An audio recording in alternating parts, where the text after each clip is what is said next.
iPads and other devices are called tablets because they belong on tables. They are tested 20 centimeters away from that big guy that I showed you before.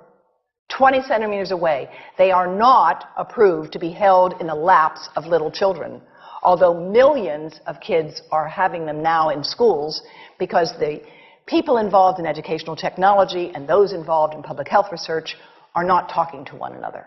Because if they were, they would understand that you're giving children a two-way microwave radiating device, and if you must give them such a device for learning purposes, put it on airplane mode so that it's not sending and receiving signals as it does otherwise. Now, this is some new modeling, again, that we've developed with colleagues in Brazil, and we can share with you how we've done it. We first start out with the MRI and create the model with 1 millimeter voxels, and this is quite a bit of work goes into creating this, and here is what it looks like after a period of 6 minutes. And that's really not as bad as it might look because you see the red area only gets partway through the eye of the adult, right? The one that we're really concerned about is this one with the young child. And this is a 3-year-old brain that we modeled. And you see that by the end of that 6-minute call, the peak radiation, yellow and red, is getting all the way into almost both eyes. And again, this is one call, and it's not going to kill anybody. It may not cause any biological effect whatsoever for 1 call or 2 calls or 3 calls. But the question is, what's the cumulative impact of this kind of exposure? How do we evaluate it? And I want to show you an example of some of the work that we are doing now that I'm releasing here for the first time. And this is a modeled microwave radiation dose of a 6-year-old with greater levels to the frontal and temporal lobes, eyes and cheek. And watch this here. Now, yellow, white, and red are the hottest, all right?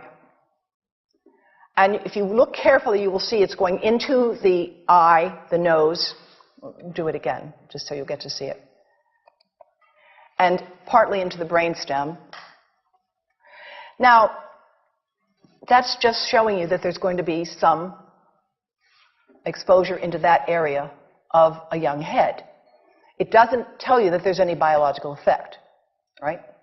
Now, the next slide is going to show you something that might be of interest to students and faculty here. And that has to do with exposure to the reproductive organs. We call them the gonads. I think you say the testicles. And bone marrow. And look here at the radiation as it gets into the groin area. And that's just from having a mobile phone modeled into the pocket.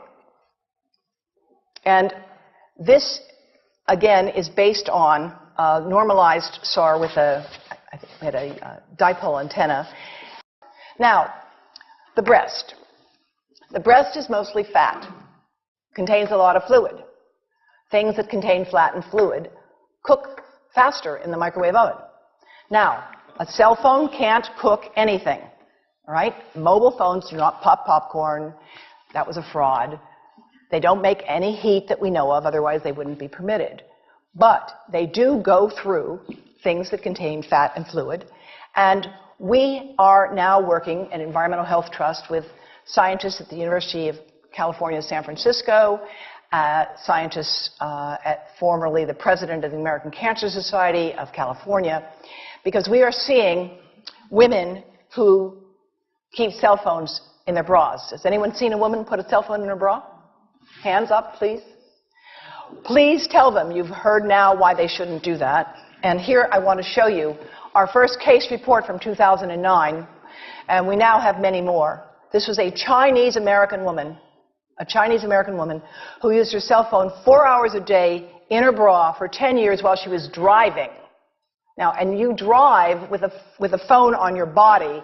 The phone is smart. It's going to go from one tower to another, and it's going to say, here I am, where are you, here I am. And it's going to be going to max power each time it moves from one cell tower to another. And there it was right next to her chest.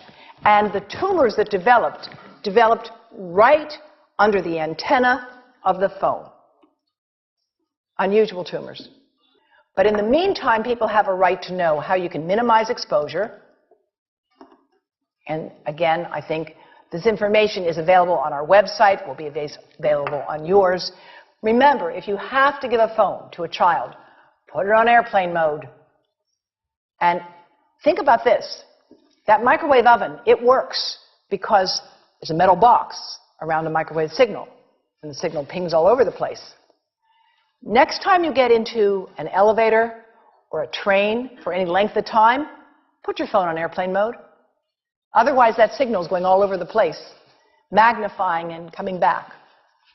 Keep the mobile phone away from you when it's on and you are asleep. Now, it takes a village to do a lot of things.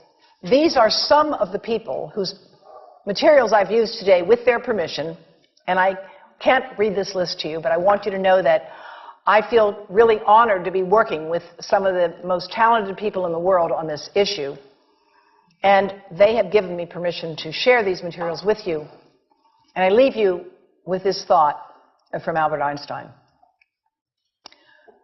The world is not dangerous because of those who do harm, but because of those who look at it without doing anything. So, thank you.